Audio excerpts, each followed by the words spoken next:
अयोध्या के युद्ध में बुलडोजर के बाद आया बांग्लादेश। दोनों जगह दलित पीड़ित हैं और आरोपी मुसलमान। इस मुद्दे के जरिए योगी ने संभाला मिल्कीपुर का कमान। याद रखना, जो बांग्लादेश में हो रहा है, जो चर्चाएं हो रही थी अभी, वहाँ 90% जो हिंदू बचा है वह दलित समुदाय से है। बीजेपी ने सबसे पहले अयोध्या गैंगरेप को मुद्दा बनाया। अब बांग्लादेश में हिंदुओं पर हो रहे अत्याचार को दलित से जोड़ रही है। जिन लोगों के मन में ये कोई भाव नहीं कि दुनिया के किसी कोने में कोई हिंदू प्रताड़ित हो रहा है तो उसके प्रति आवाज उठा सके, क्योंकि उसमें भी उन्हें लगता है कि अगर हम आवाज उठाएंगे तो कहीं यहाँ उनका वोट बैंक न खिसक जाए। क्या बांग्लादेश का नाम लेने से अयोध्या में वोट मिलेंगे? क्या बांग्लादेश में दलितों के उत्पीड़न वाले मुद्दे का असर अयोध्या के मिल्कीपुर में होगा? क्या मिल्कीपुर के पासी बांग्लादेश के दलितों के नाम पर बीजेपी को वोट देंगे? योगी के याद दिलाने से वोट करते वक्त क्या इस मुद्दे को ध्यान में रखेंगे? ये जो सबके मुंह सिले हुए हैं, इसलिए सिले हुए हैं क्योंकि इनके मालूम है कि बांग्लादेश को हिंदू उनका वोटर नहीं होगा। बीजेपी अयोध्या के हार के सदमे से निकलने के लिए मिल्कीपुर किसी भी कीमत पर जीतना चाहती है। इसे हासिल करने के लिए हिंदुत्व कार्ड खेल रही है। अयोध्या विजय के लिए योगी ही रणनीति बना रहे हैं। लखनऊ के साथ अयोध्या भी संभाल रहे हैं। राक्षसी वृत्तियां जब भी धराधाम पर प्रबल होंगी, उनका मुकाबला करने के लिए हमें तैयार होना पड़ेगा। मिल्कीपुर सीट बीजेपी के लिए कठिन समीकरण वाली सीट मानी जाती है। इस सीट के सियासी वजूद में आने के बाद से बीजेपी सिर्फ यहां 2 बार ही जीत सकी है। पहली बार 1991 में जीत मिली थी और दूसरी बार 2017 में यहां कमल खिला। इसीलिए सियासी समीकरण के लिहाज से बीजेपी के लिए मुश्किल माने जाने वाली इस सीट पर कमल खिलाने के लिए पूरी ताकत झोंक दी गई है। अयोध्या दौरे पर मुख्यमंत्री योगी आदित्यनाथ ने पदाधिकारियों के साथ बैठक कर उनमें नई ऊर्जा का संचार करने के साथ ही सियासी गुणागणित भी बिठाते दिखाई पड़े। संगठनात्मक ढांचे की समीक्षा करने के साथ ही सीएम योगी ने इस बात पर भी जोर दिया कि मिल्कीपुर उपचुनाव जीतना ही नहीं बल्कि जीत का अंतर बड़ा करना है। उन्होंने पिछले विधानसभा चुनाव और इस साल हुए लोकसभा चुनाव में पार्टी को मिले वोटों की भी जानकारी लेकर गुणागणित समझाया।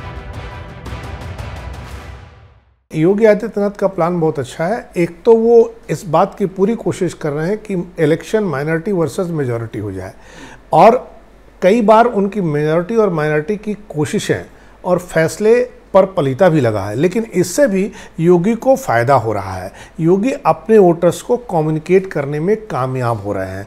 तो मेजॉरिटी और माइनॉरिटी पर जब भी इलेक्शन होगा तो भारतीय जनता पार्टी को चुनाव जीतने में आसानी होगी, क्योंकि कास्ट इक्वेशन में अखिलेश यादव के पास इलाकाई बड़े बड़े नेता हैं जातियों के, तो कास्ट इक्वेशन कभी भी भाजपा के फेवर में नहीं जा सकता है।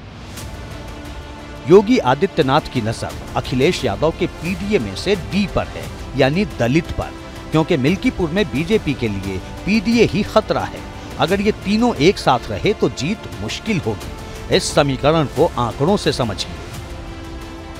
पी यानी पिछड़ा, जिसमें 65,000 यादव हैं। डी मतलब दलित, जिसमें करीब 1,10,000 दलित हैं। इनमें अवधेश प्रसाद की जाति पासी की संख्या 60,000 है और 50,000 अन्य दलित हैं। ए मतलब अल्पसंख्यक, जो के करीब 40,000 हैं। अगर आप यादव, मुसलमान और पासी का वोट जोड़ लेंगे तो इनकी संख्या करीब 1,65,000 हो जाएगी, जो किसी भी विधानसभा चुनाव को जीतने के लिए बेहतर समीकरण है। इसीलिए सीएम योगी मिल्कीपुर उपचुनाव में दलितों को समाजवादी पार्टी से दूर रखना चाहते हैं। इस प्लान को सफल बनाने के लिए अयोध्या गैंगरेप कांड के बाद बांग्लादेश में दलितों के खिलाफ अत्याचार को मुद्दा बनाया, ताकि यहाँ हिंदू एकजुट हो सकें। हमें सम और विषम परिस्थिति में कोई हमारे मूल्यों के से डिगा न सकता हो, कोई हमें हमारी भावनाओं के साथ खिलवाड़ न कर सकता हो, ये हम अवश्य प्रयास करें। मुख्यमंत्री योगी आदित्यनाथ बार बार विपक्ष को हिंदू विरोधी बताते दिखे और बांग्लादेशी दलितों का जिक्र भी उन्होंने कई बार किया। साथ ही ये भी कहा कि अब जनता को सोचना है कि उनका असली हितैषी कौन है। नकारात्मक ताकतें हैं जिनके मन में आपके प्रति सद्भावना नहीं, दिखावटीपन है।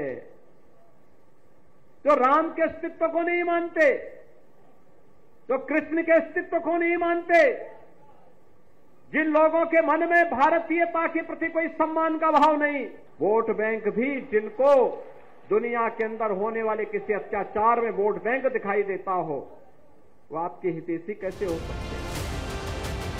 योगी आदित्यनाथ के अलावा मिल्कीपुर में 4 मंत्रियों को तैनात किया गया है। कैबिनेट मंत्री सूर्य प्रताप शाही के साथ राज्य मंत्री मयंकेश्वर सिंह, राज्य मंत्री गिरीश यादव और राज्य मंत्री सतीश शर्मा की ड्यूटी भी लगाई गई है। योगी जी का रोल बड़ा क्लियर है। योगी जी ने अपने आप को हिंदू हृदय सम्राट बना रखा है।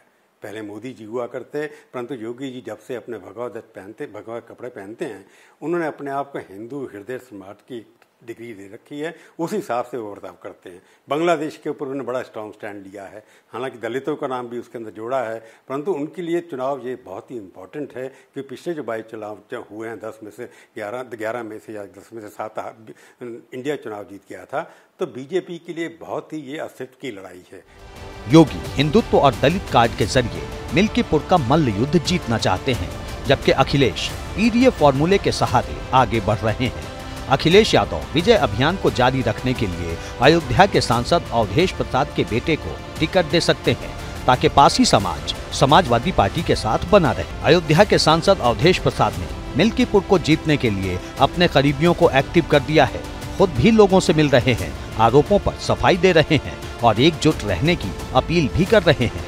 लेकिन उपचुनाव में बीएसपी की एंट्री से समाजवादी पार्टी की टेंशन बढ़ गई है। ऐसे में मिल्कीपुर का चुनाव बेहद दिलचस्प हो गया है।